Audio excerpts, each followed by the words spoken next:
Warum man mit dem starten sollte, sie haben in diesen Love Labs herausgefunden, dass 96% der Konfliktgespräche so aufhören, wie sie anfangen. Der Gottman hat ja nicht nur Probleme schreiben, sondern er wollte Lösungen zeigen. Ein riesen Macher. Wirklich ein Macher. Und er hat 7 Prinzipien herausgefunden, wo man kann Beziehung vertiefen kann, wo man kann die Bindung stärken und ja, einfach generell glückliche Beziehung führen, wenn man diese 7 Schritte macht. Ja. Von hey, wenn jetzt jemand plötzlich ein Baby in der Nacht vor deine Haustür legt, hast du als erwachsener Mensch die Verantwortung zu schauen, was du mit dem Baby machst. Aber du bist nicht schuld, dass das Baby, sehr gutes Beispiel. dass das Baby vor deiner Haustür liegt. Der Goodwill oder so der Benefit of the Doubt, von einfach mal, wenn eine Situation unklar ist, eher vom Positiven ausgehen. Es gestaltet die Interaktionen miteinander, das Zusammenleben so viel besser und konstruktiver und man wird sehr viel schneller eine Lösung finden. Weil das musst du mal schon geben. 69% von allen Problemen wirst du immer haben. Und die wirst du nicht lösen können. Ist das nicht schon Grund genug, um auch mit Akzeptanz in ein Gespräch hineingehen und zu wissen, hey, jetzt haben wir halt unterschiedliche Persönlichkeiten, unterschiedliche Werte, ist ja auch völlig okay und dass es aus dem heraus auch Probleme gibt, die wir nicht lösen können. Weil, warum ich das sage?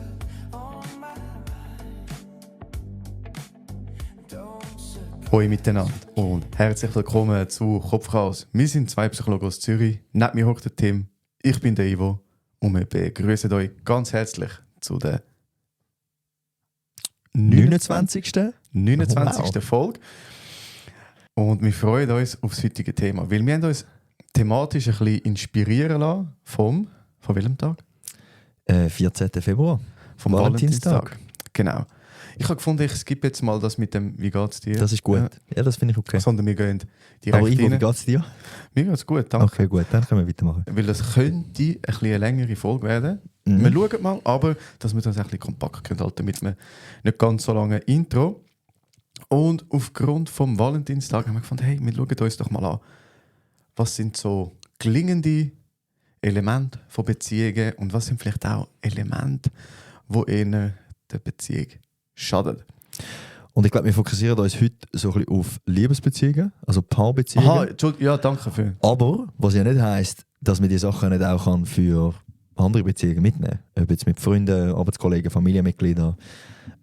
Ich glaube, dass sehr, sehr vieles von dem kann man mitnehmen. Aber wir werden uns heute fokussieren auf Paarbeziehungen. Genau, auf Liebesbeziehungen und einfach auch, weil dort die Intensität nochmal höher ist als in einer kollegialen Beziehung. Aber so gewisse Themen, gerade aus der Kommunikation und wir haben dann noch so ein bisschen Thema Konstruktivismus, kommt vielleicht auch wieder noch ein bisschen rein. Da kann man sicher recht viel auch auf andere Beziehungen übernehmen. Und wir haben unsere Vorbereitung eigentlich recht stark auf eine Person, auf eine Person fokussiert. Vielleicht sind es auch 2. Es sind eigentlich 2. Es ist ja ein Paar. Jawohl. Wie heisst sie? Also er ist der John Gottman. Ich glaube, sie heisst irgendwie Schwarz-Gottman. Stimmt das? Warte, ich habe es gerade offen. Sie heisst, also es ist der Dr. John Gottman und Dr. Julie Schwarz-Gottman. Ah, okay. Yes. Genau. Das ist ja ein Paar, aber irgendwie wird er immer genannt. Ja, sie heisst ja auch Gottman.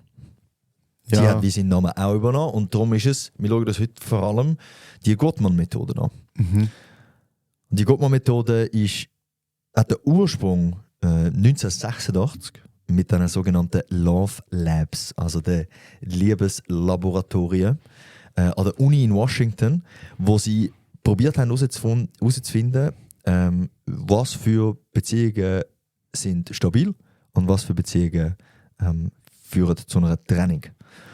Und das ist relativ interessant, weil sie haben dann mit so Labortestungen, wo sie ein 15-minütiges Konfliktgespräch beobachtet haben.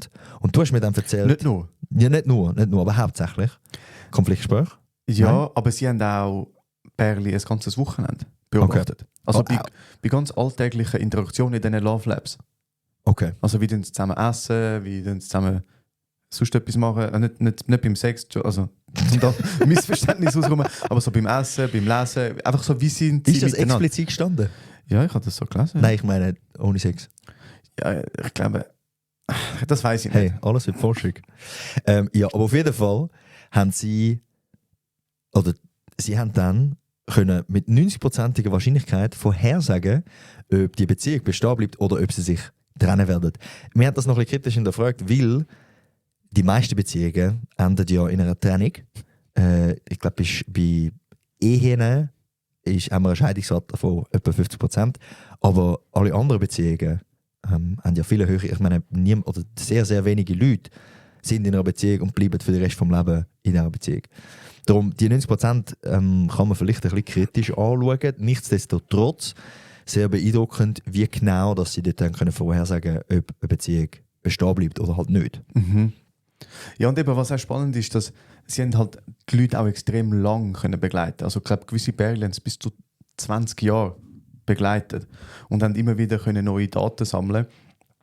Über 3000 Pärchen gesamthaft haben Das ist crazy. haben sie untersucht, und eben über Jahrzehnte haben sie das gemacht.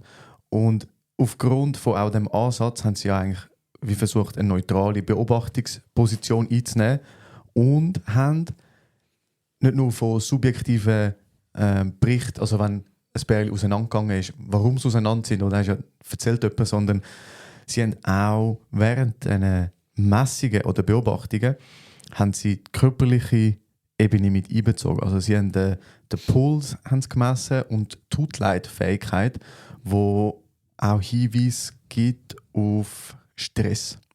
Yes. Und das ist dann wie nochmal ganz eine neue Ebene, um so Sachen zu untersuchen. Und die kommt einem wieder drin vor. Also die körperliche Anspannung oder Erregungszustand, der kommt immer wieder drin vor. Voll. Ich glaube, sie haben die Leute sehr lange begleitet. In diesen Love Labs wird aber oft von so Konfliktgesprächen geredet, wo sie geschaut haben, hey, wie verhalten die Personen sich in einem Konflikt. Und durch die Analyse von diesen x hunderten Konfliktgesprächen sind sie nachher mit 4 apokalyptischen Reiter, ein crazy Name, aufgekommen. Also 4 Verhaltensmuster, wo ich sage so ein bisschen ausschlaggebend sind, eben, ob sich ein Pärchen trennt oder nicht. Und wenn die 4 Muster zu fest gezeigt werden, dann sind die Chancen relativ hoch, dass die Beziehung zu Ende geht. Ja, destruktive Verhaltensmuster. Yes. Und jetzt aber ist mir ganz wichtig, dass wir das schnell zusammen angehen. Weil ich glaube, es ist jetzt sehr einfach, wenn wir jetzt das Ganze beschreiben und man das hört, dass man dann denkt, oh mein Gott, das haben wir ja, oh mein Gott, das haben wir ja. Und man dann seine eigene Beziehung, falls ihr, die jetzt hört, in einer Liebesbeziehung sind und ihr das hört und findet, hey, das geht ja gar nicht, unsere Beziehung geht jetzt zu Ende. So kritisch muss man das nicht sehen. In der Vorbereitung habe ich das selber auch bei mir entdeckt. Ich bin sehr happy mit meiner Beziehung, mit meiner Liebesbeziehung. Und ich glaube, man muss dort nicht nachher das ganze Konstrukt und die ganze Beziehung von null auf hinterfragen. Man kann vielleicht schauen, hey, kann man vielleicht etwas besser machen, kann man vielleicht etwas optimieren und dort seine Beziehung festigen. Aber wenn ihr jetzt euch oder eure Beziehung dort wiedererkennt, bitte trennt euch nicht aufgrund von Kopfkranz. Bitte.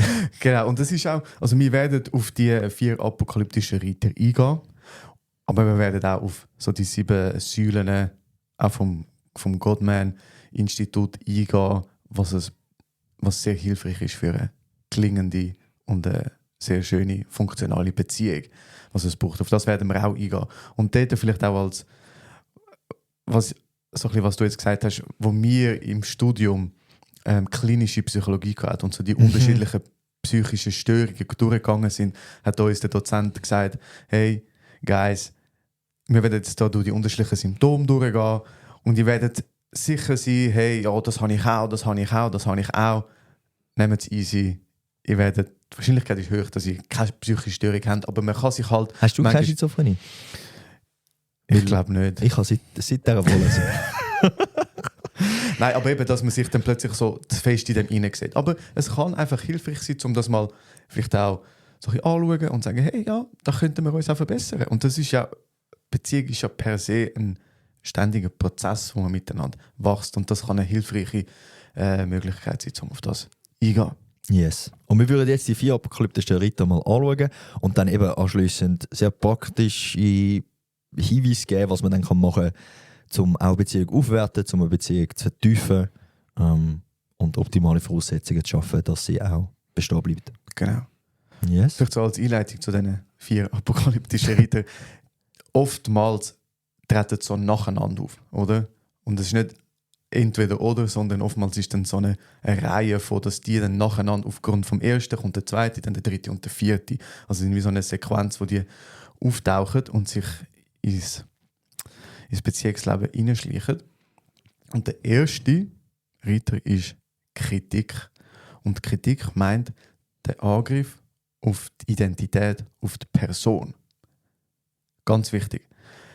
Das heisst, wenn ich eine Kritik gebe und sage, du als Mensch machst nie den Haushalt, du bist faul. Das heisst, ich tue dort schon Verallgemeinerungen, Generalisierungen, immer. Und es ist nicht eine Situation, sondern du als Person. Oder? Und das meint dort ganz die Differenzierung oder, von Kritik ist auf Person in der Ding. Und nicht, man kann dann sagen, es ist eine Beschwerde, oder? Wo man sagt, hey, ich habe das Gefühl, ich mache mehr im Haushalt, können wir mal darüber reden, wie wir den Haushalt miteinander aufteilen, sondern es ist ein Angriff auf die Person. Oder was vielleicht noch, eben, du hast jetzt die Generalisierung angesprochen, also du bist immer oder du bist nie. Es gibt gar keinen, also du hast in dem Fall nie das richtig gemacht.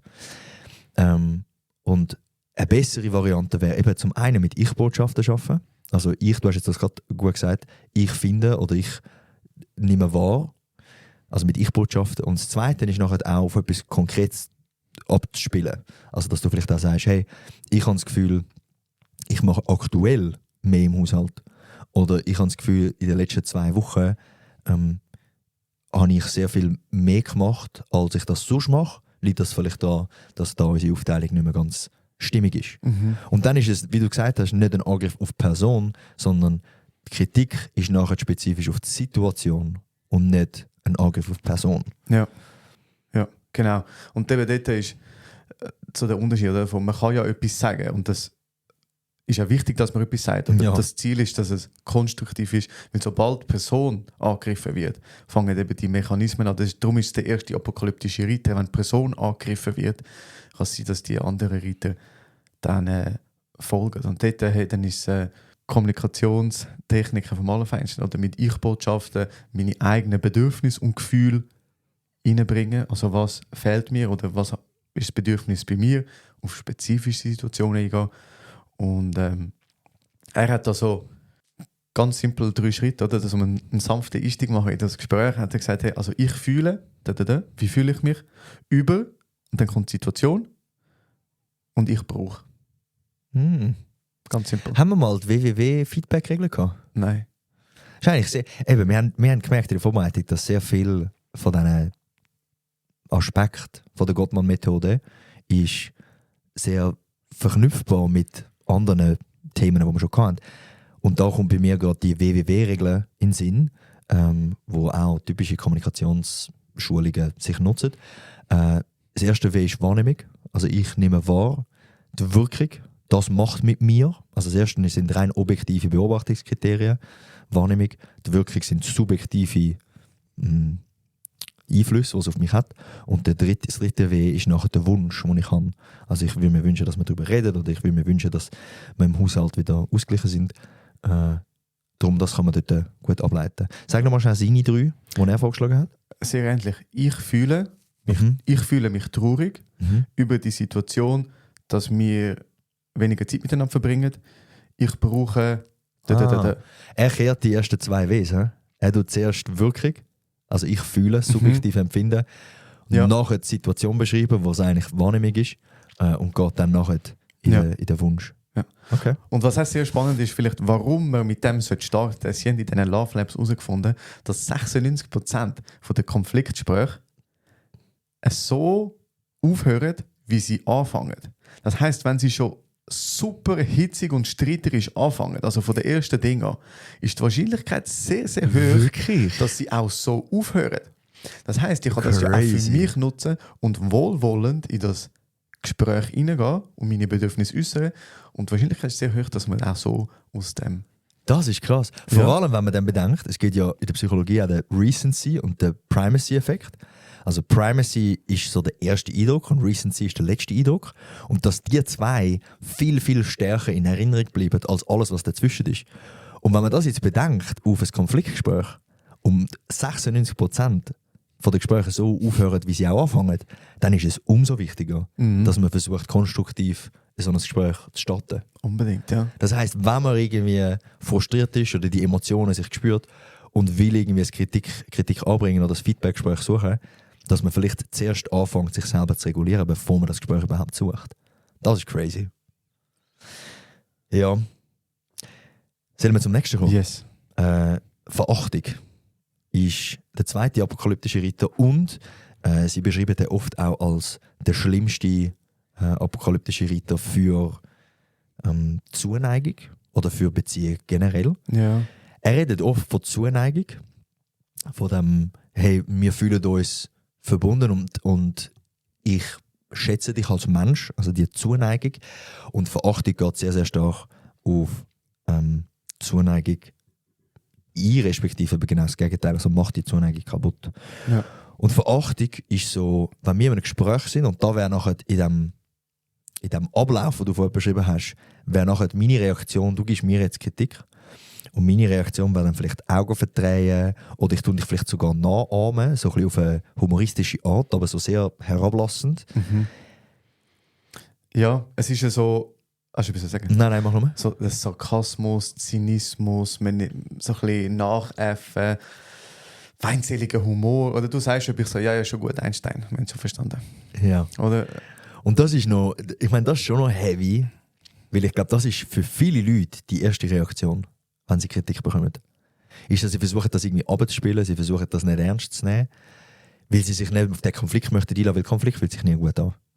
Und Humor ist dort dann oft eine Variante, wie Leute probieren, das irgendwie klein zu behalten, dass es nicht grösser wird, was dann aber dazu führt, dass es zwangsläufig ein grösseres Thema wird, als es vielleicht eigentlich ursprünglich gedacht ist. Ja.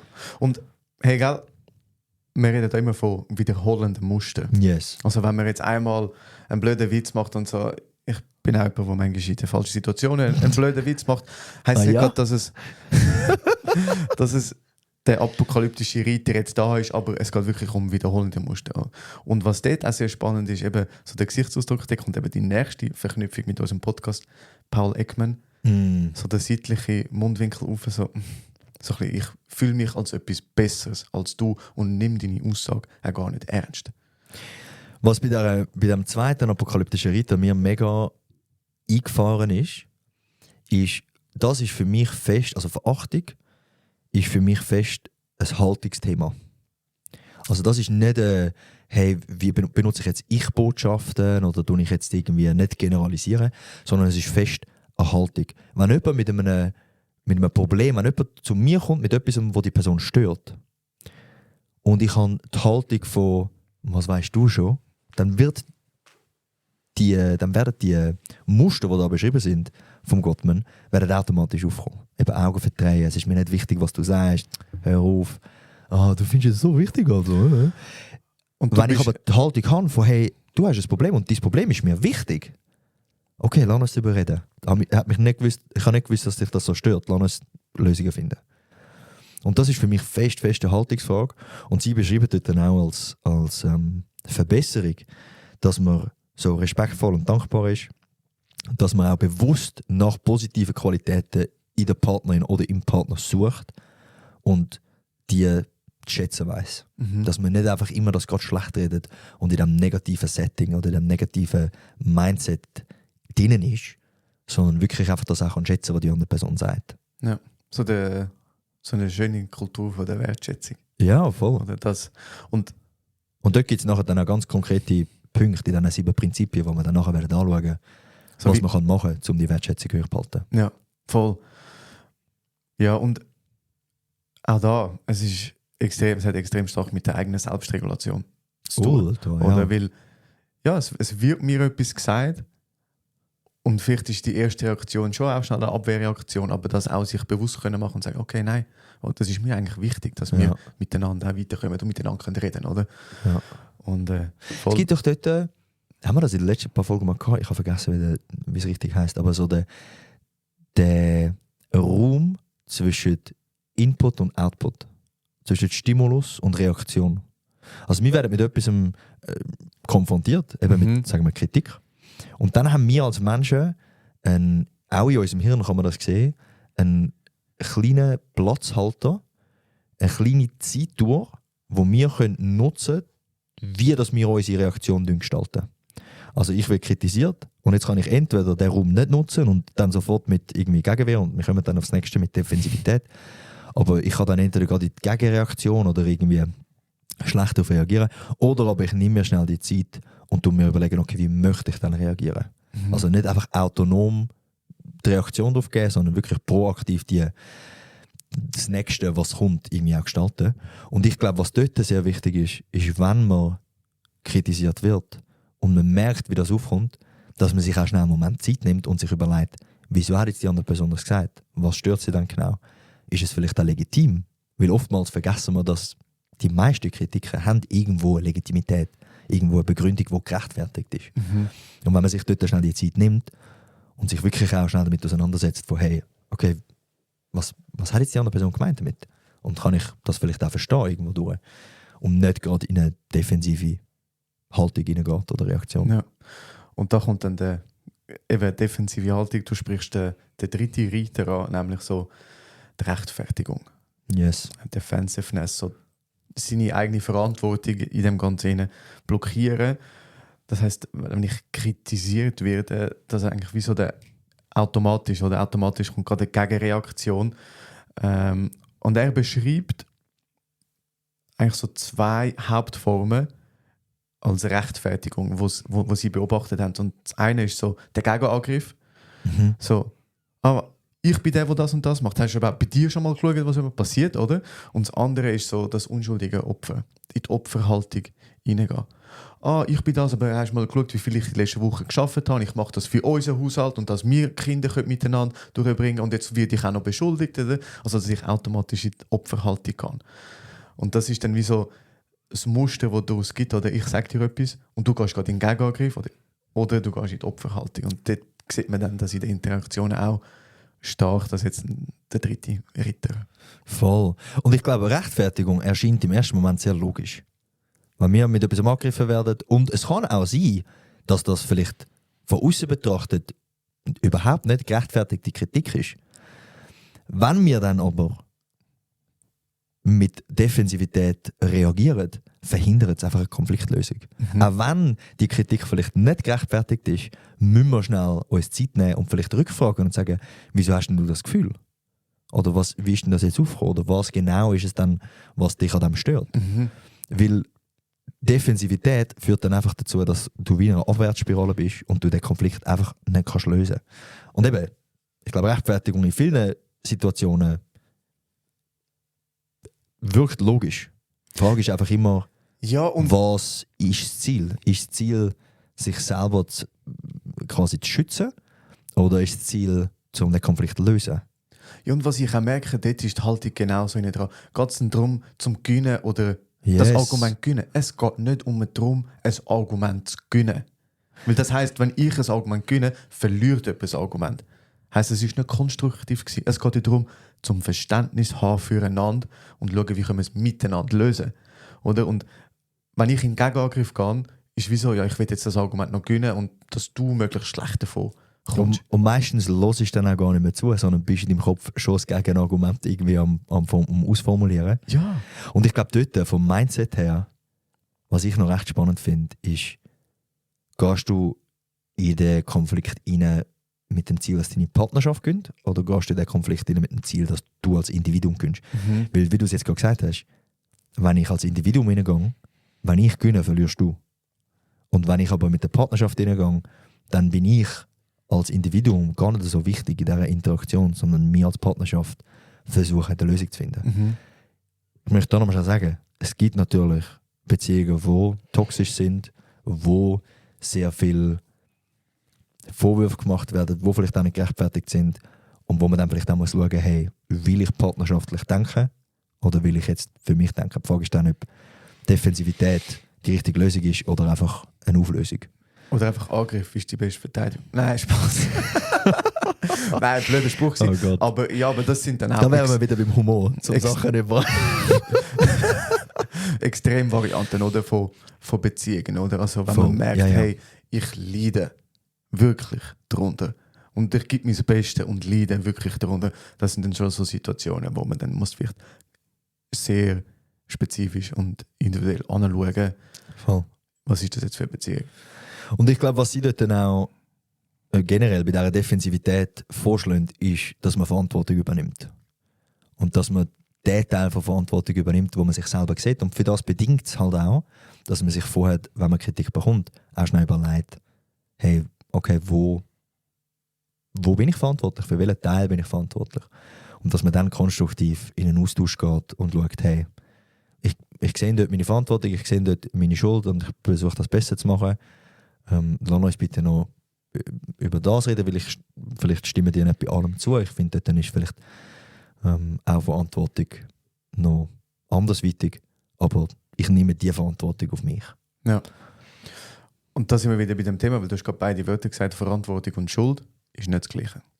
Yes, Das- wow, sehr, sehr wichtig. Und das haben wir in der ersten Folge Circle of Influence einmal durchgenommen. Oh, Aber yes. ich möchte es wieder sagen, dass man manchmal das Gefühl hat, wenn ich verantwortlich bin, trage ich auch die Schuld. Aber das sind zwei unterschiedliche Konzepte.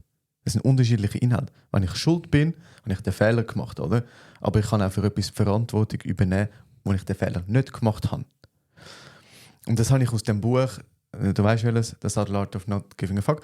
Und dort ist das Beispiel von, hey, wenn jetzt jemand plötzlich ein Baby in der Nacht vor deine Haustür legt, Mhm. hast du als erwachsener Mensch die Verantwortung zu schauen, was du mit dem Baby machst. Aber du bist nicht schuld, dass das Baby Sehr gutes Beispiel. vor deiner Haustür liegt. Sehr gutes Beispiel. Ja. Und das hilft mir mega, weil oftmals hängt das mega oft zusammen, so ja, Verantwortung und Schuld. Aber das ist, Das sind zwei verschiedene Sachen. ja. Yes. Kann manchmal das Gleiche sein, aber ist nicht immer. Voll. Ich glaube auch, dass Verantwortung und Schuld sich dort stark unterscheiden, wenn es um die Haltung geht. Bei einer Schuldzuweisung kannst du wie nichts mehr machen. Ich habe Schuld, okay, ist gut, ja, ich habe Schuld. Ist gut, alles mein Fehler, ist okay. Bei einer Verantwortung kommst du in ein proaktives Mindset rein, von okay, das ist jetzt meine Verantwortung und jetzt, was mache ich damit? Was löse ich jetzt damit? Oder? Mhm. Und wenn du aufs Baby zurückgehst, ist, wenn du, sagen wir jetzt, die Schuld für das wirst du auf dich nehmen, dass das Kind jetzt vor deiner Haustür ist, ja gut, was mache ich denn jetzt? Ist ja alles mein Fehler und blablabla. Wenn du aber die Verantwortung übernimmst, ist es, okay, und jetzt, was mache ich als nächstes? Mhm. Melde mich bei der Polizei, dann ziehe ich selber groß und sage gar niemandem etwas. Das wäre ganz wild. Das wäre wild, aber ja. Aber ja, also ich glaube, von was dann nachher passiert, Verantwortung bringt dich viel eher in das Mindset hinein von, okay, what's next? Mhm. Wie lösen wir das Problem jetzt? Ja. What's next? Da kommt noch der vierte. Die Überleitungen. Hei. Der vierte apokalyptische Reiter wird als Mauern bezeichnet. Auf Englisch so das Stonewalling. Und dort finde ich extrem spannend. Es wirkt nach außen so ein bisschen nach Gleichgültigkeit, Arroganz oder so ein bisschen auch, ich bestrafe dich jetzt. Aber es ist eigentlich ein extremer Zustand von körperlicher Übererregung, dass ich wie zumache und gar nicht mehr fähig bin, mit jemandem oder mit meiner Beziehungspartnerin in Beziehung zu kommen. Oder? Sondern weil, und das haben sie eben herausgefunden, dass aufgrund von der körperlichen Messdaten, dass in solchen Situationen der Puls auf über 100 Schläge pro Minute geht. Oder? Also dort ist eine extrem starke körperliche Reaktion auch, dass man wie so zumacht und gar nicht mehr klar kann denken, wortwörtlich. Also wirklich nicht mehr klar kann denken. Und das Schlimme ist, dass, weil es meistens von außen betrachtet eigentlich eine sehr ruhige Reaktion ist. Also eben, also mit Mauern ist gemeint so wie eine Verweigerung von der Kommunikation. Das kann sein, ich sage nichts mehr, das kann sein, ich laufe davon.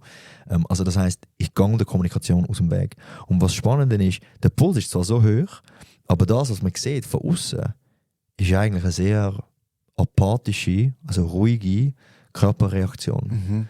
Und wir haben ja mal mit dem Kyle in der Sportpsychologie darüber geredet, dass wenn du so einen höheren Puls hast, dass dein Körper muss den Puls irgendwie auch können matchen und du musst dich können bewegen, um den Puls überhaupt wieder abzubringen. Um überhaupt wieder irgendwie können in ein Mindset hineinkommen, wo ich kann jetzt in Ruhe denken. Und wenn du aber so einen höheren Puls hast und einfach dort sitzt und gar nicht mehr sagst, Augenkontakt verweigerst, du wirst es gar nicht mehr los.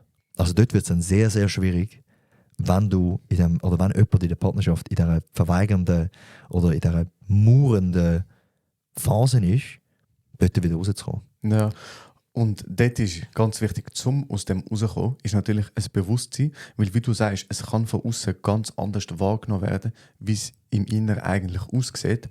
Und sie beschreiben so eine körperliche Beruhigung zuerst mal. Also man muss den Körper zuerst mal beruhigen und um das Cortisol abbauen, also die Stresshormone, braucht es mindestens 20 Minuten Ruhephase. Yes. Also sie empfehlen dann wie eine Pause zu machen vor dem Konflikt.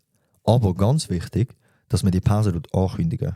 Also dass man sagt, hey, es wird mir jetzt gerade zu viel, ich brauche schnell 20 Minuten.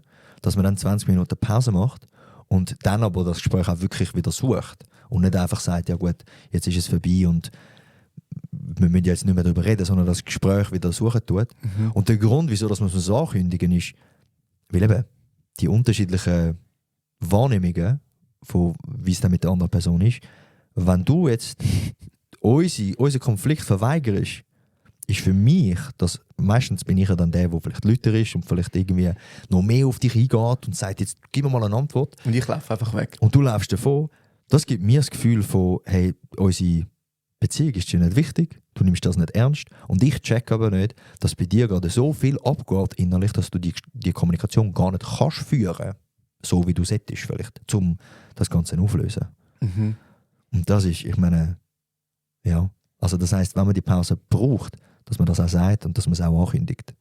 Das ist enorm wichtig. Und du hast gesagt, das Verständnis, das ich sehr wichtig finde, dass wenn ich die Person bin, die nicht quasi dort mauern oder die dort verweigern, dann bin ich wahrscheinlich meistens die lauter wird und die noch mehr will, dass ich dann auch das Verständnis habe von, hey, ja, doch, das ist jetzt auch ein biologischer Prozess, wo du musst das Cortisol abbauen, weil du sonst gar nicht richtig kannst denken. Ja, also du kannst eben wirklich nicht richtig denken.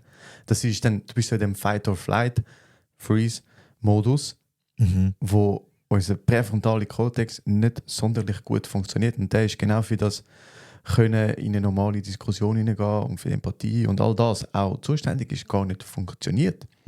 Oder? Also darum nutzt die Pausen auch, oder? Yes. Aber sucht das Gespräch an. Ich kenne viel, ich meine, ich habe jetzt auch schon von Leuten gehört, die dann eben die Pause machen und die dann irgendwie finden, ja, jetzt haben wir ja keinen Streit, jetzt will ich da nicht nochmal das Gespräch suchen, weil es könnte ja schwierig sein. Und ich finde das so schwierig. Mir persönlich in allen Beziehungen, ob Liebesbeziehung oder aber auch mit Freunden oder mit Familienmitgliedern, das muss geklärt sein. Ich habe das schon mal gesagt in einem Podcast, ich kann nicht mit so kalten Konflikten umgehen. Wenn etwas im Raum ist, dann muss das bearbeitet werden, es muss aufgelöst werden, weil sonst das hebt mich so fest und ich weiß, dass es mich dann auch nicht loslässt. Und darum, also führen die Gespräche auch. Ja. Aber konstruktiv. Und für mich persönliche Empfehlung, um sich körperlich zu beruhigen, ich bin ein riesen Fan von Atemübungen. Sehr hilfreich zum über den Atem körperliche Beruhigung und Entspannung hineinbringen. Und auf YouTube gibt es tausende von Videos, sehr gute Videos. Persönliche Empfehlung ist der YouTube-Kanal Breathe with Sandy. Sandy? Sandy, ich finde, er macht wunderschöne Videos, mega schöne Musik, gut angeleitet. Also wenn ihr Lust habt, um so ein bisschen Atemübungstechniken machen, ich brauche nur ihn und dann wirklich top. Wir tun ihn ohne verlinken, da könnt ihr dort mal reinschauen. Einfach, dass ich ihn auch noch installieren kann. Ich finde wirklich, er macht super Content. Les. Hey ja, das wären die 4 apokalyptischen Reiter. Also eben, wir haben zum einen Kritik mit dem fängt es meistens so ein bisschen an, wo man mit Du-Botschaften eigentlich sehr Person angreift, was nicht gut ist. Also dort Ich-Botschaften nutzen und nicht generalisieren. Wir haben den zweiten apokalyptischen Reiter, Verachtung. Und das sind so kleine Reaktionen, wie ein Augenverdrüllen, ein Nachäffen, ein sich darüber lustig machen. Also dort wirklich einer, wo die Beziehung am meisten eigentlich gefördert von diesen 4. Dann haben wir Defensivität. Also du hast dort dann auch Unterschiede in Gegenangriff oder Rechtfertigung. Opferrolle. Und dann der 4. apokalyptische Ritter, dann ist mir schon relativ weit, das Stonewalling, also das Verweigern von jeglicher Kommunikation.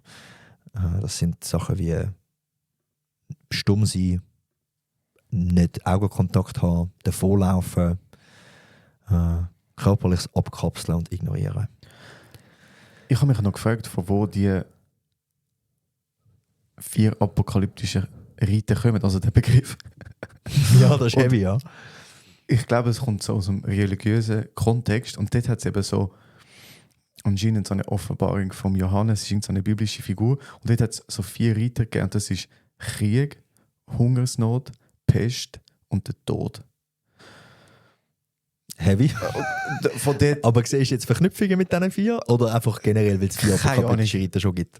keine Ahnung, ich glaube, Okay. das ist so die Anlehnung gewesen. Okay. Ja, also der Tod von der Beziehung ist dann vielleicht... Sheesh. Wir können es auch aussehen. Es ist gerade Schreibt mal um Gottman, vielleicht kann er es euch beantworten. Wir können es nicht. verdammt düster gewesen, sorry. Wir können es auch aussehen. Nein, das ist okay. Dann kommen wir doch aus dieser düsteren Phase raus, nämlich der Gottman hat ja nicht nur Probleme schreiben, sondern er wollte Lösungen zeigen. Ein riesen Macher. Wirklich ein Macher. Und er hat 7 Prinzipien herausgefunden, wo man kann Beziehung vertiefen, wo man kann die Bindung stärken und ja, einfach generell glücklichere Beziehung führen, wenn man diese 7 Schritte macht. Ja. Und wenn ihr jetzt dazu lasst, ihr könnt euch das so wirklich vorstellen wie ein Haus und die 7 Prinzipien sind so Etagen von dem Haus und dann gibt es ist eine 2D-Zeichnung, links und rechts sind noch die Mauern, die das quasi tragen und die 2 tragenden Wände links und rechts davon, das ist so wie das Vertrauen und Commitment, wo rundum angesiedelt sind auf die 7 aufbauenden Prinzipien. Yes. Wenn ihr das sehen wollt, wir tun es vielleicht auch unten in die Shownotes oder ihr könnt es einfach googlen. Wenn ihr die 7 Prinzipien Gottman eingebt, dann findet ihr das Haus. Ja, und was, also per se sowieso, wenn ihr jetzt das nochmal genau nachlesen wollt, Gottman-Institut. Weiß nicht was genau. Es wird alles so genau beschrieben. Es hat extrem viele Blogartikel, spezifisch auf einzelne Sachen. Also extrem viele Informationen. Also sie beide sind massive Macher. Ja. Also der John Gottman und Fuck, wir sind so schlecht. Ich sag's euch, stopp, einfach, dass wir das richtig drin haben. Der John Gottman und Julie Schwarz-Gottman. Gut, haben wir das auch noch. Das ist so mies. Wenn du Zweitgenannter bist in einer wissenschaftlichen Arbeit oder was auch immer, du bist einfach immer vergessen. Ja, und die sind ja noch zusammen. Müssten wir mal ihre Beziehung analysieren. Wieso immer Das wäre auch. Kann das zu Spannungen führen? Das wäre auch sehr funny. Also nein, es wäre nicht funny, es wäre schlimm, aber es wäre sehr ironisch, wenn die 2 nicht mehr zusammen wären. Ja, das habe ich mir auch gedacht. Das ist wie wenn so Paartherapeuten oder Therapeutinnen geschieden sind. Was es, glaube ich, noch viel gibt, aber... Hey, das gibt es im Fall noch öppe, glaube Sie können vielleicht auch besser relaten. Zum da das. Gut, öppe, wir sind da wieder bei 50-50. Ja, das stimmt. Das stimmt. Ja, drum. Gut, also komm, wir gehen die 7 mal durch. Ich habe als allererstes Love Maps. Ja. Love Maps sind eigentlich so eine Karte, die ich habe von meiner Partnerin, von was sie antreibt, was ihr wichtig ist, was ihre Wünsche sind, was ihre Träume sind, was sie aber auch stresst oder ihre Werte sind. Also je besser, dass ich meine Partnerin oder meinen Partner kenne, desto besser ist meine Love Map. Und er sagt dort, hey, die Love Map pflegen und aufbauen. Und dort sagt er, das ist mehr als einfach nur am Abend fragen, hey, wie geht's dir? Sondern es sind wirklich so tiefere Fragen, wie zum Beispiel, hey, was macht dir Sorgen oder was beschäftigt dich oder was willst du mal schaffen, was willst du mal erreichen, was sind deine Ziele für nächstes Jahr. Und ich glaube, dort geht es wirklich darum, dass man einfach probiert, seinen Partner besser zu kennen. Ja. Und das ist also jetzt nicht nur die tiefe Frage, so, was ist dein Lebenstraum, auch, aber es geht also darum, hey, wer stresst dich aktuell im Büro am meisten oder mit wem hast du es am besten? Wirklich so auch... Karen. Karen! Oder hey, was hilft dir zum können oben runterkommen? Wie kannst du dich am besten entspannen? Was macht dich stolz? Wirklich so sehr breit. Oder es Ich glaube, es braucht einfach Aufmerksamkeit und Neugier wirklich an der anderen Person. Weil es gibt der anderen Person das Gefühl von, hey, die ist interessiert an mir. Mhm. Und es nimmt sie Wunder, was mich bewegt. Und das Lässige ist, dass wenn man das macht, passiert die Kundgebung von der anderen Person viel natürlicher. Also irgendwann merkt man dann, man muss gar nicht so oft die Frage stellen, sondern die Partnerin oder der Partner kommt heim vom Arbeiten und fängt einfach an zu erzählen, was einen aktuell beschäftigt und was einen stresst. Und dann ist dann einfach nur noch der zweite Schritt, dass man aktiv zulässt und wirklich auch aufmerksam dabei ist. Ja. Ja, und gewisse Sachen auch bewusst kann nutzen, oder? Ich weiß nicht, so wenn jetzt gerade ein Neujahrswechsel ist, um darüber zu reden, hey, was sind deine Ziele oder was auch immer. Also das kann man ja dort auch noch gezielt einbauen. Yes. Voll. Gehen wir die Stege rauf, einen Stock höher zu der Ebene 2, Zuneigung und Bewunderung pflegen. Und dort kommt das spannende Verhältnis, der Magic Ratio, wo er ja... Haben wir das schon mal gehabt? Ich glaube, wir haben das irgendwo mal Irgendwo gehabt. haben wir es mal Und das erwähnt. kommt von Ihnen beiden, das 5:1 Verhältnis, das Paar auf eine negative Interaktion miteinander 5 positive Interaktionen miteinander haben. Und das Beziehung auch kann stabilisieren. Und was ich noch spannend gefunden habe, dass die 5:1 Ratio, habe ich noch gelesen, das ist in Konfliktsituationen. Beschreibt er. Also wenn das es heisst, jetzt gerade ein wenn bisschen- wir jetzt einen Konflikt haben, dann sollten wir 5 positive Interaktionen haben in diesem Konflikt Ja, und das vertreibt dann quasi eine negative. ja. Also ich glaube, so in angespannten Situationen. Und er tut das, glaube ich, auch sehr situativ. Also, dass wenn wir auch miteinander diskutieren, oder? Also, wir zwei haben ja auch jetzt als Beispiel Podcast Idee, Vision, die wir anwenden und wir sind nicht immer gleicher Meinung, aber dass wir das auch konstruktiv machen können, dass wir miteinander können. Eben, du nickst, okay, habe ich verstanden, oder mal ein Lächeln, okay, danke für die Sichtweise. Also das sind ja schon positive Ja. Interaktionen, oder? Ja. Dass man einander ausreden lässt, all die Sachen. Ja. Und im Alltag die Ratio bei 20:1. What? Ja. Okay, das habe ich nicht gesehen. Aber eben, wenn du die kleinen Sachen mit dir nimmst, ich meine, nur schon dieses What ist für mich gerade so eine Bestätigung, so, okay. Ja, ja. Oder? Und das ist auch schon Das ist jetzt positiv. schon ja, okay. Also ich meine, dort sind nachher dann auch so Sachen drin wie irgendwie liebevolle Gesten, also irgendwie vom Arbeiten heimkommen, umarmen, sich vielleicht einen Kuss am Morgen geben, dass man vielleicht auch mal sagt, hey, die Nacht heute war mega fein gewesen, danke vielmals fürs Kochen. Oder dass man irgendwie sagt, so, hey, ich finde, du gehst so gut mit diesen Situationen im Büro um. Oder einfach so die Kleinigkeiten, die über die Zeit wirklich auch sich kumulieren und dann Ja. das Fundament stärken. Voll. Und eben, es müssen nicht immer die riesen Sachen sein, sondern ein ehrliches Dankeschön, ein ehrliches Voll. Kompliment. So, das ist schon sehr, sehr hilfreich. Yes. Hey, ja, die nächste Ebene, die dritte Ebene, heisst, sich einander zuzuwenden. Und er beschreibt dort so die Interaktionen oder Interaktionsmöglichkeiten, wie so Bits, also so Angebote, wo man sich gegenseitig macht. Oder das heisst, zum Beispiel, die eine Person hockt auf dem Sofa am Handy und die andere Person kommt und sagt, ich muss dir etwas mega Spannendes erzählen.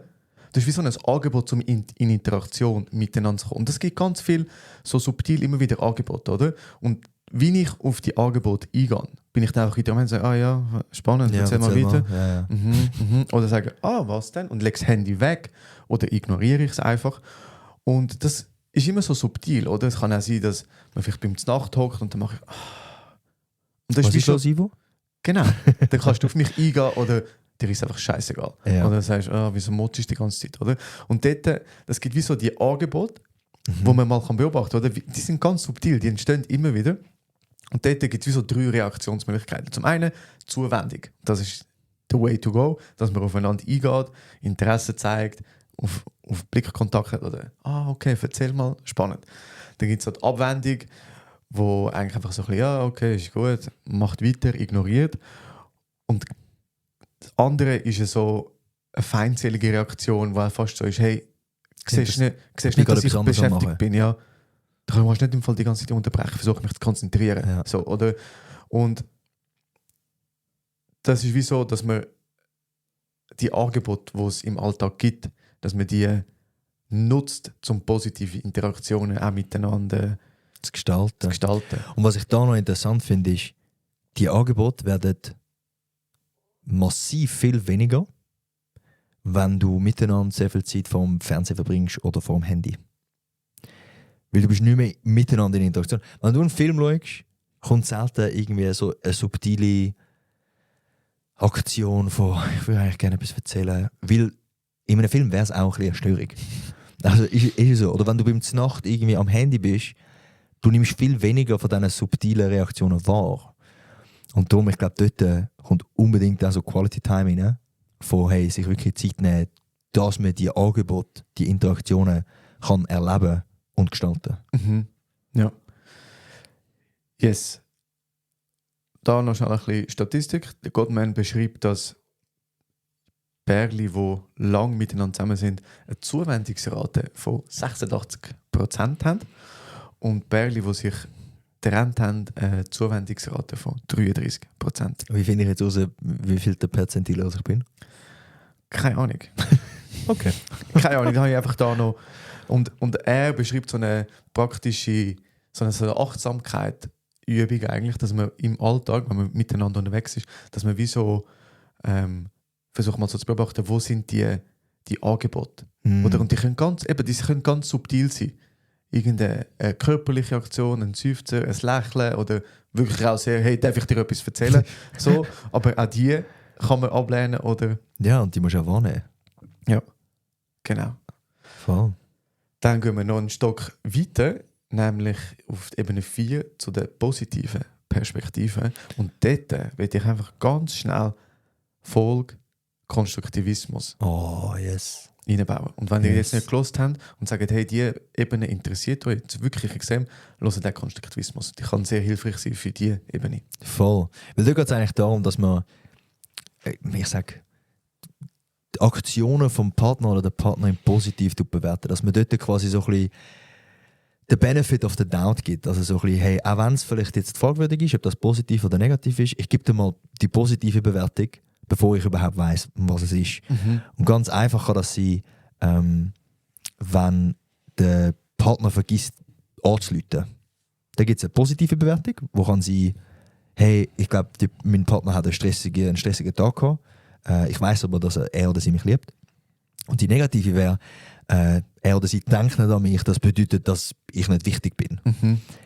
Und weil wir dort von Konstruktivismus hatten, ich weiss ja nicht, was die andere Person denkt oder was der Grund dafür ist. Und da geht es auch ein bisschen um eine Attribuierung, haben wir vielleicht auch schon gehabt, also die positive Attribuierung oder die negative Attribuierung. Wieso macht eine Person etwas? Und ich finde das so wichtig und ich sehe das auch bei meinen Beziehungen, ob jetzt Liebesbeziehung oder aber auch mit Freunden, ist, es fällt so viel einfacher, in eine Interaktion zu gehen, wenn ich einfach mal vom Positiven ausgehe. Und wir haben vorher da eine Interaktion gehabt, wo du gesagt hast, dass wir etwas vielleicht nicht machen können, was wir eigentlich gerne würden machen. Und ich bin davon ausgegangen, so, okay, der Ivo wird einen Grund haben, wahrscheinlich ist es ein guter Grund, lass uns darüber reden. Und wir haben es innerhalb von 5 Minuten haben wir gemerkt, es war ein Missverständnis gewesen, gut, wir haben es klären. Und wäre ich aber dort reingegangen und hätte gesagt, der will uns jetzt das einfach kaputt machen und der will einfach nicht, dass es für mich irgendwie lässig wird und so, dann wäre es sehr viel schwieriger geworden, das in so kurzer Zeit aufzulösen. Die Interaktion ist eigentlich echt gut gewesen, weil ich habe in Ich-Botschaften geschafft. Du hast so gut in Ich-Botschaften geschafft. Du hast aktiv zugelassen und bist auf mich eingegangen. Das ist sehr gesunde Art, wie wir... Schade, haben wir es nicht gefilmt. Aber muss ich ehrlich sagen, jetzt wenn ich zurückdenke, weil in mir war so, irgendwie... Ich habe dann auch mal nachgefragt und gesagt, ja, aber verstehe ich, sehe ich absolut. wir finden eine Lösung, erklär mir bitte nochmal schnell, wieso dass es für dich ein Problem ist. Ja. Und dann haben wir herausgefunden, aha, wir reden aneinander vorbei, Voll. wir haben ein anderes Bild davon und dann haben wir es können klären. Ja. Aber Geil. der Goodwill oder so der Benefit of the Doubt, von einfach mal, wenn eine Situation unklar ist, eher vom Positiven ausgehen. Es gestaltet die Interaktionen miteinander, das Zusammenleben so viel besser und konstruktiver und man wird sehr viel schneller eine Lösung finden. Dort habe ich noch so ein Beispiel, wo ich weiß nicht, aber so das, er hat noch nicht geantwortet. So oft auch in Datingphasen. Also, er hat noch nicht geantwortet, er schreibt immer so spät zurück oder sie hat ihm noch nicht geantwortet. Immer so mit dem Antworten auf WhatsApp kommt so oft vor, dass man für sich ja eine persönliche Begründung gibt, warum die Person jetzt noch nicht geantwortet hat. Und oftmals, einfach so, weißt, wenn ich so mit Leuten über das rede, merke ich so, das ist eine negative Begründung, warum die Person jetzt noch nicht geantwortet hat. Ja. Dann wüssten sie ja gar nicht. Ja. Und dort geht es darum, dieser negativen Begründung, die wir einfach so haben, entgegenzuwirken und sagen, Ja, wo auch basiert auf unseren eigenen Ängsten und Unzufriedenheiten und unserem eigenen Stress, wo dann halt dazu führt, dass man eben das Ganze negativ bewertet. Anstatt dass man einfach mal schnell überlegt, hey ja, es kann ja sein, dass die Person einen stressigen Tag hat, es kann aber sein, dass sie mich trotzdem noch liebt und es wird wahrscheinlich so sein und dass man dort einfach positiv, also gut, jetzt im Online-Dating ist Liebe vielleicht dann ein bisschen schnell groß. ja, aber es ist mir jetzt einfach in den Sinn gekommen. Aber ja, Beispiel, dass ich dieser Person wichtig bin. ja. Aber ja, Online-Dating ist das Thema. Vielleicht kommen wir da am Schluss von der Folge dann noch mit einem Teaser. We'll see. Aber zum nächsten. Ja. Stockhofen, Ebene 5, Konflikt bewältigen. Yes. Hast du willen? Soll ich? Ja, also per se geht es. Er tut schon natürlich noch sehr differenzieren, aber es geht darum, wie den Pärchen miteinander Konflikt bewältigen. Und was ich dort sehr spannend finde... Mit den 69%? Ja. Hast du die auch?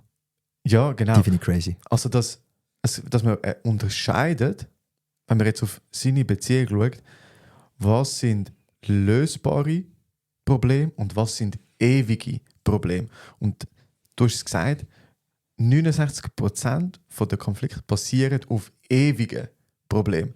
Und wenn ihr jetzt fragt, ja, was sind ewige und was sind lösbare, ewige Probleme sind so fundamentale Unterschiede in Persönlichkeit, Wert, Lebensstil.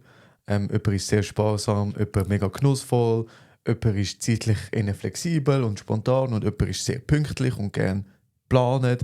Und das einfach so grundsätzliche Unterschiede, wo immer wieder Konflikt geben, aber dass viele von denen eigentlich ewige Probleme sind.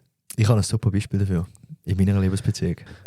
Vor allem so, es ist wirklich etwas es ist wirklich etwas Kleines, aber es kommt einfach immer wieder auf. Und dann, der Gottman sagt, hey, die, ich sage, erfolgreichen Pärchen schaffen dort das Problem konstruktiv zu lösen. Bei uns ist jetzt das zum Beispiel Fleischkonsum. Ich esse Fleisch und habe Fleisch sehr gern. Und sie probiert eher wenig Fleisch zu essen.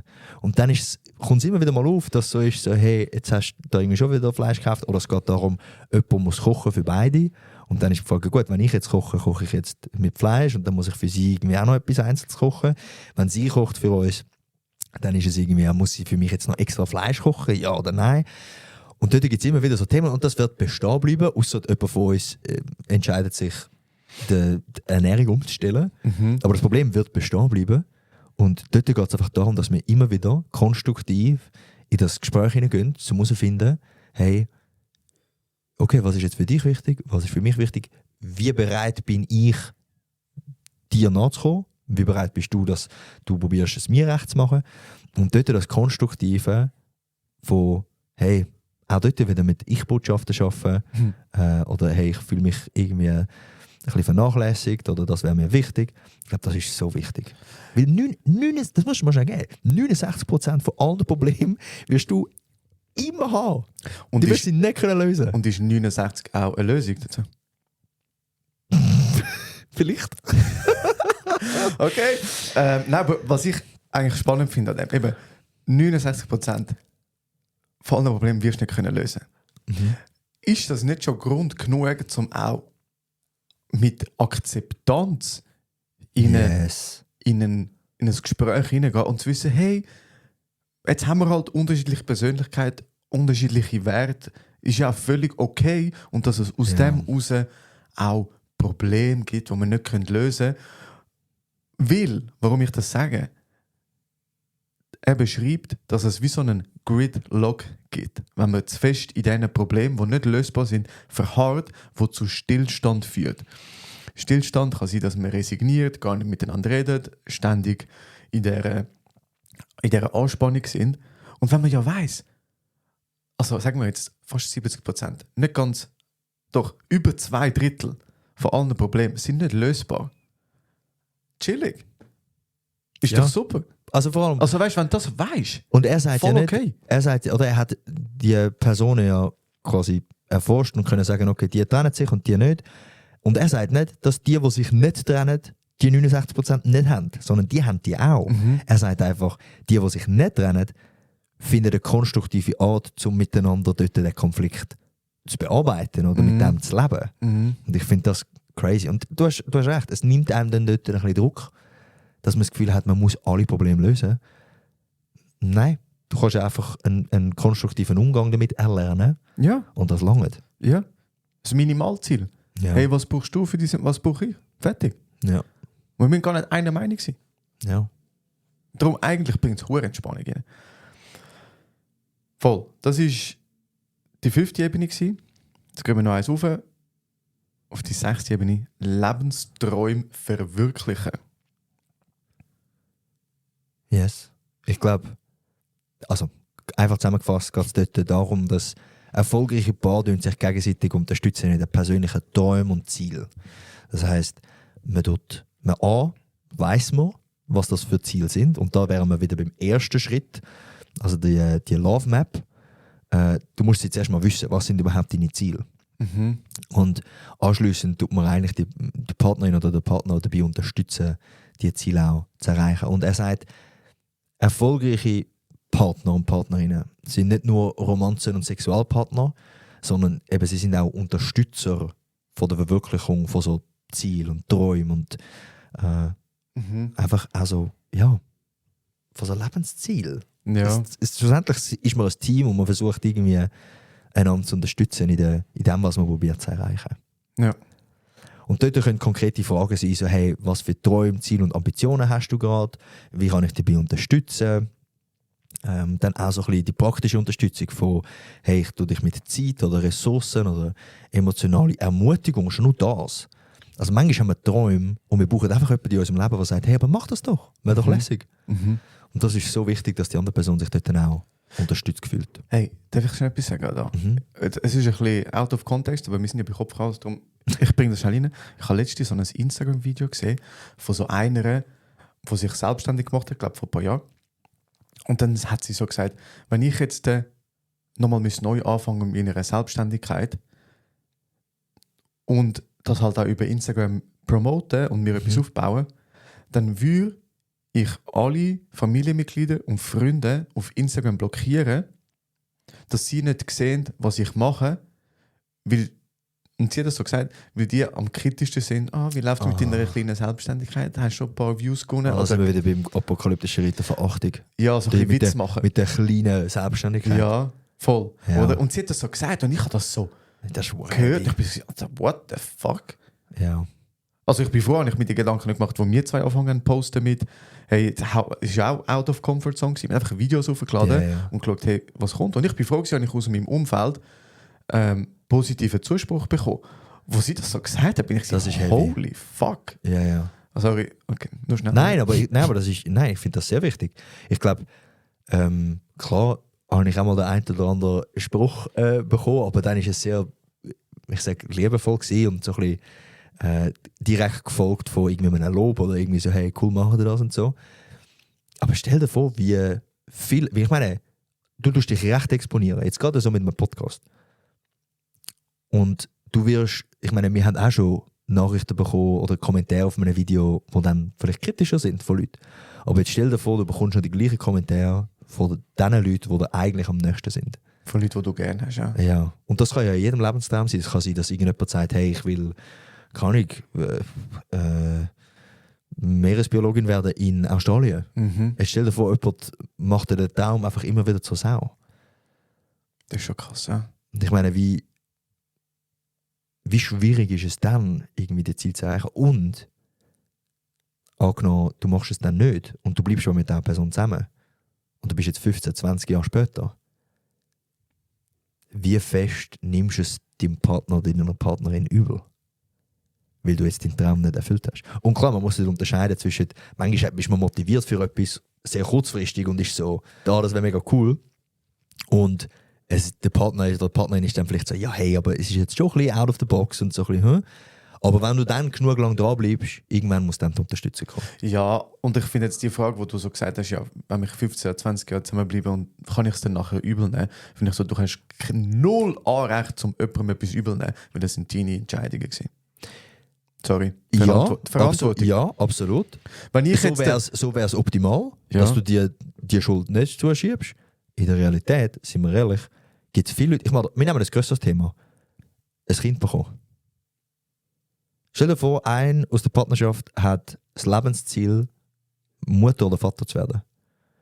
Und das Gegenüber sagt, hey, nein, oder komm, wir warten noch ein bisschen. Und irgendwann bist du in einem Alter, wo es vielleicht schwieriger wird zum Kind bekommen und dann klappt es nicht. Und ja klar, die richtige Variante wäre, dieser Person das nicht übel zu nehmen, weil schlussendlich ist es deine Entscheidung. Und wenn das dein Lebensziel ist, dann musst du vielleicht einen neuen Partner suchen. Aber in der Realität glaube ich, dass es sehr viele Leute gibt, wo dann das sehr schwierig ist, um nicht die Verantwortung der anderen Person auch zu geben und die Schuld. Ja, guter Punkt. Also ich sehe ich sage, es ist heavy. Ja, also definitiv, ja.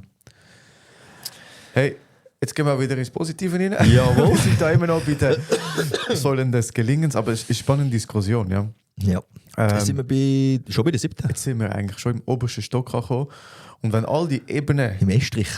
So, ich glaube, das ist wie auch so die Erweiterung von der 6. Stufe, so Lebensträume verwirklichen, nämlich gemeinsame Sinnschaft. Also nicht, dass man sich einfach gegenseitig bei den individuellen Träumen unterstützt, sondern auch so einen gemeinsamen Sinn und Sachen, die einem verbindet, schafft miteinander. Und ich glaube, dort bist du dann an dem Punkt, wo ich vorher gesagt habe, schaffst jetzt du für deine Partnerschaft oder schaffst du für dich? Ja. Und das Gemeinsame von wirklich, wir als Partnerschaft sind wichtiger als das Individuum. Und dort muss man schauen, wie weit das man geht. Weil schlussendlich, ja. Das ist sowieso eigentlich immer ein Spannungsfeld. Das habe ich gerade letzte wieder gelesen, so dass ich und wir, also per se, immer, das ist immer ein Spannungsfeld, jetzt nicht nur in Liebesbeziehung, oder? Also wie viel bin ich Individuum und Freiheit und auch mit Familie. Ist ja genau das Gleiche, oder? Dort haben wir unsere erste Bindungserfahrung. Es ist immer so, das Ich, wie viel bin ich der Freigeist und alleine und alles. Und das Wir in der Liebesbeziehung oder mit der Familie oder mit den Kollegen, wie viel sind wir ein Miteinander. Und das ist immer ein kleines Spannungsfeld, oder? Und ich glaube, und für dort ist es dann auch für sich selber oder für miteinander herauszufinden, was passt. Ja, voll. Genau, aber dass man dort auch im 7. Stock oben so gemeinsame Sachen hat, die man in der Zukunft miteinander machen und so ein bisschen Treue miteinander hat und all das. Genau. Voll. Hey. Wenn man noch schnell, ich habe noch ein paar ganz konkrete Prinzipien, die man daheim kann umsetzen kann. Ja.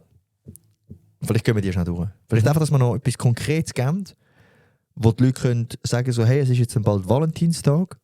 Finde ich schwierig, weil dort sind dann auch sehr viele Erwartungen bei Valentinstag. Ja, aber jetzt stell dir vor, es ist Valentinstag und jemand hört den Podcast und denkt sich so, hey, mega cool, ich will voll an meiner Beziehung auch arbeiten und auch wenn sie schon schön ist, aber ich will jetzt die noch weiterbringen und das ist jetzt cool Input gewesen, dass man sich dann so aufgrund von diesen Themen, die wir jetzt besprochen haben, wie so schöne, positive Interventionen ausarbeitet und das quasi das Valentinsgeschenk ist. Das wäre sehr schön. Ja. Ist es? Ja, absolut. Also vielleicht einfach, ich gebe euch 6 kleine Tipps, praktisch. Okay. Das erste, wöchentliche Dates. Wir zum Beispiel machen das auch. Wir haben wöchentlich einfach einen Wochentag, wo man am Abend ist einfach für uns eingeplant. Und dort ist einfach das Planen von regelmäßiger, störungsfreier Zeit kein Handy, kein Fernsehen. Zweitens, Daily Check-ins. Sich 10 bis 15 Minuten Zeit nehmen am Tag, um den Tag zu besprechen und um sich einfach irgendwie miteinander zu connecten. Zum schauen, hey, wie ist es dir gegangen, wie ist es mir gegangen, okay, wie ist uns auch unser Energielevel, dass wir wissen, hey, was läuft. Drittens, dann als Gegenspieler, wäre die Love Map Challenge. Also das heisst, man kann für eine Woche der Partnerin oder dem Partner 5 Fragen stellen, wo du selber noch nicht über die andere Person weißt. Das kann sein über Zukunftsträume, das kann sein über Ängste, das kann sein über Wünsche, die man einfach generell hat, auch in der Beziehung. Aber es sollen 5 Fragen sein, wo du selber die Antworten noch nicht drauf weißt. Viertens, das Dankbarkeitsritual. Sich jeden Abend einen Moment Zeit nehmen, um der Partnerin oder dem Partner für irgendetwas zu danken. Das kann sein für die Nacht, das kann sein für den Anruf, den man heute bekommen hat, das kann sein für was auch immer, das kann etwas sehr Kleines sein. Aber dort finde ich noch spannend, es gibt ja auch 3 Good Things von der positiven Psychologie, wo man mit sich selber schaut, was für 3 positive Sachen sind heute passiert. Wo einem selber sehr viel mehr Ruhe gibt und sehr viel mehr Zufriedenheit am Ende des Tages. Und das ist basically einfach das, aber halt mit einer Partnerin oder mit einem Partner. Das 5. ist die Gottman Repair Checklist. Finde ich auch geil.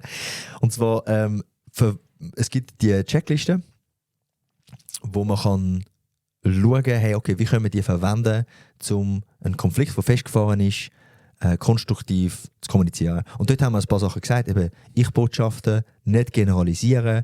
Er hat dort das, hey, mir geht es gerade so, aufgrund von dieser Situation und ich will mir das wünschen. Also die 3 Schritte. Das heisst, nächstes Mal, wenn ihr in einem Konflikt oder in einer Diskussion festgefahren sind, probiert ihr das mal. Vielleicht hilft es. Und die 6. Jeden Tag versuchen, eine kleine, liebevolle Geste bewusst zu machen. Das kann sein eine Umarmung, das kann sein eine Nachricht, das kann sein einen Kaffee bringen an den Arbeitsplatz, wenn ihr beide im Homeoffice sind, oder eine Tasse Tee am Abend, was es immer ist. Aber etwas Kleines, Positives, was ihr ganz bewusst macht. Ich glaube, man muss nicht alle 6 machen. Aber ihr könnt ja mal, wenn ihr etwas sagt, hey, das hat mich jetzt angesprochen, probiert das doch mal. Jetzt vor allem so über den Februar hinaus. Vielleicht am Valentinstag dürfen es 2 Sachen sein. Und dann schaut ihr mal, was passiert. Ich habe noch etwas, und zwar hat es so eine Frage gegeben, wie lange dauert es, bis man Veränderung wahrnimmt mit der Gottman-Methode? Also wenn man die 7 Prinzipien nutzt und Leute auch es gibt auch zum Beispiel so Gottman-Therapie, dass du als Paartherapie dann quasi dort hingehst. Und sie haben dort herausgefunden, dass in einer Studie, dass eine Verbesserung schon nach 8 Sitzungen passiert ist. Also die sind 2-mal in der Woche gegangen. Okay. Und nach 1 Monat sind quasi schon Verbesserungen da. Ja. Aber wie bei allem, wenn es um Verhaltensveränderung geht, ist es Konsistenz und Wiederholung, die wichtig ist. Neues Verhalten lernen. Ja. Genau. Und was auch noch spannend war, sorry, etwas Letztes, die Methoden in der Erforschung haben herausgefunden, dass sie sogar erfolgreich ist bei nicht trainierten Therapeutinnen. Also es müssen nicht Therapeutinnen oder Therapeuten sein, die die Gottman-Methode nutzen mit einem Pärchen, sondern es können auch Laien sein, weil das Entscheidende ist nicht der Therapeut oder die Therapeutin, sondern die Methode in sich funktioniert. Das ist krass. Das heisst, man muss tendenziell gar nicht in eine Therapie, sondern kann das versuchen, in einem ersten Schritt selber zu nutzen. Klar, wenn es zu fest verfahren ist, dann ist es natürlich hilfreich, sich dort externe Hilfe zu suchen. Du meinst das? Ich habe gemeint, jetzt fangen einfach Leute an. Nein, bitte, macht nicht ein Paartherapie-Büro auf und nutzt einfach, bitte macht das nicht. Jetzt hat mich jetzt gerade verdammt nein. Im Coaching ist der Nummer 1 Wirkfaktor Beziehung zwischen Coach und Coachee. Und ich kann mir jetzt vorstellen, auch gerade in einer Paartherapie ist Beziehung yes, sehr absolut wichtig. Und das hat mich jetzt gerade Nein. Also, was ich damit sagen will, ist vielmehr, dass man nicht direkt in eine Paartherapie muss, wenn man das will nutzen, sondern die Methode in sich funktioniert. Und man kann sich informieren auf der Website von der Gottmans und dann dort versuchen, Sachen für sich umzusetzen. Ich glaube, wichtig ist einfach die Bereitschaft von beiden, dass sie dabei sind. Es ist aber auch die Frage gestellt worden, was ist, wenn jemand sich verweigert, zum Beispiel zu dieser Paartherapie zu kommen. Und sie haben dann auch geforscht und geschaut, dass wenn nur eine Person die Gottman-Methode nutzt, dass das auch verbessert, aber halt langsamer. Ja, spannend. Yes. Hey, was ich jetzt sehr schön gefunden habe, ist, dass du Sorry. sehr explizit einen Tipp oder Tipps gegeben hast, weil das für die jetzt zulassen, das ist bei Psychologen sehr selten, dass du konkret einen Tipp bekommst, weil oftmals auf eine sehr spezifische Frage ist die Antwort. Kommt drauf an. Darum habe ich das jetzt sehr schön gefunden. Hast du wirklich konkrete Tipps und Sachen, die man auch gut kann im Alltag integrieren kann. Kleine Sachen. Es braucht kein Geld, es kostet nichts, es braucht nicht extrem viel Zeit, sondern man kann es schön im Alltag implementieren. Mega cool. Yes. Wunderbar. Ja. Dann, bevor wir... Nein, komm, gehen wir doch in die letzte Hirnzelle. Hey, ich muss sagen, ich hoffe, es ist nicht eine zu stressige Folge für euch, weil ich habe gemerkt... Ich habe es geil gefunden. Also ich habe sie mega cool gefunden. Ich habe es sehr lässig gefunden. Wir haben aber eine rechte Pace drauf gehabt, weil ich habe gewusst, okay, wir haben 4 apokalyptische Reiter, plus haben wir noch 7 Stufen. Und ich wollte dort, dass es nicht eine zu lange Folge wird. Aber hey, schreibt es gerne rein. Aber ich habe es jetzt sehr informativ gefunden. Und so schlossen es auf. Kann man bei Spotify langsam hören? Kann man. Haben wir dann verzerrte Stimmen? Wahrscheinlich. Und was ihr auch machen könnt, geht einfach aufs Transkript, nehmt das Transkript, tun es auf ChatGPT, macht eine Zusammenfassung und dann habt ihr alles nochmal auf einem A4 oder 2 A4 Seiten für euch ready. Sollen wir Ihnen eine Zusammenfassung aufladen? Nein, sorry. Ich kann nicht alles für Sie machen. Also, nein. Für die, die Lust haben. Für die, die Lust haben. Das ist hilfreich. Yes. Und wenn ihr euch... Sorry. Nein, weißt du, was machen wir? Nein. Ich lade Ihnen eine Zusammenfassung auf. Aber, wenn ihr die Zusammenfassung abladet und uns noch nicht folgt... Wo ladest du sie auf?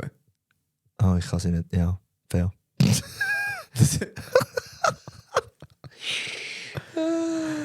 Okay. Ja. Anyway. Folgt uns trotzdem. Hey, nein. Ich habe noch eine letzte Hirnzelle für dich. Und zwar... Bist du bereit? Es steht 1-1, wenn ich richtig im Kopf habe. Ich habe etwas genommen, wo ich schon sehr, sehr lang sehr faszinierend finde. Und auch so ein bisschen bei dem Thema Beziehungen und so bleibt. Und zwar das Phänomen, dass wenn eine Person in einer Beziehung ist, sie oft attraktiver wirkt, als wenn sie Single ist. Und es gibt ein psychologisches Phänomen, das das beschreibt. Also, wieso wirken Personen, die in einer Beziehung sind, attraktiver als Leute, die Single sind? Okay. Weil das ist oft so das Ding. So, also nicht, dass ich das weiss, weil ich bin seit knapp 8 Jahren in einer Beziehung, aber ich sehe immer wieder Kollegen, wo, wenn sie Single sind, ist so, ja, und dann kommen sie in eine Beziehung und dann plötzlich irgendwie kommen sie in Gespräch mit Frauen und es ist irgendwie sehr viel lockerer. Viele DMs. Ja, anyway, also, ist es A. erhöhtes Selbstbewusstsein, B. wegen sozialer Bestätigung, C. wegen besserer Kleidung oder D. wegen hormoneller Veränderungen? Bro, ich glaube D. Nein. Hä? Es ist B. Wegen sozialer Bestätigung. Was dort beschrieben wird, ist der Effekt vom Mate Choice Copying. Die soziale Bestätigung, die wir auch schon hatten bei den ganzen so sozialen Biases, die wir auch haben, wenn jemand anders die Person ja als Partner hat, dann muss ja etwas dran sein. Und dann muss die Person ja ein sehr guter Partner sein. Und darum ist dann für einen selber also, ja gut, das muss in dem Fall ein guter Partner sein, also finde ich die Person attraktiver.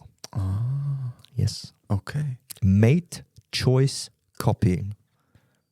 Was ist das dritte Wort? Copying, also kopieren. Okay. Mate Choice Copy. Ja, Okay. also so Partnerwahl, Kopie. Ja. Spannend. Yes. Aber es hat sicher auch etwas mit hormoneller Veränderung zu tun. Aber vielleicht auch mit der besseren Kleidung. Aber wenn ich jetzt herausfinde, dass es auch hormonelle Einflüsse hat, hole ich mir dann den Punkt. Dann bekommst du einen halben. Was bringt mir einen halben? Okay, bei Unentschieden. Gleich viel, also ein halber bringt da gleich viel wie ein Punkt. Wenn man sonst nie mehr halbe Punkte teilt. Das stimmt. Ja. Okay, ich kann mal anschauen. Alright. Wen grüßen wir? Ich weiss, wen wir grüßen. Tell me. Wir grüßen eure Partner und Partnerinnen. Also wenn ihr die Folge jetzt gehört habt, dann gehen Grüße raus und die haben einen Partner oder eine Partnerin, dann gehen Grüße an die Person raus. Geht heute zu dieser Person an und sagen dir, hey, ein lieber Gruß für Kopfchaos. Dann werden die sagen, was ist Kopfchaos? Und dann können sie sagen, die sind jetzt der Grund, wieso ich dir so dumme Fragen stelle. Yes. Oder schicken dann gerade die Folge, weil, wie der Tim auch gesagt hat, wenn beide mit der Methode arbeiten, funktioniert es besser. Ihr allein könnt es natürlich auch nutzen, es geht ein bisschen länger, aber wenn beide die Methode brauchen, funktioniert es noch besser. Das war gerade so ein gutes Verkaufsargument. Yes. Darum, danke vielmals fürs Teilen, danke vielmals fürs Zuhören und danke vielmals für den Support. Und wir wünschen euch alles Gute, guten Start in die Woche. Bis nächstes Mal. Ciao zusammen. Tschüss miteinander.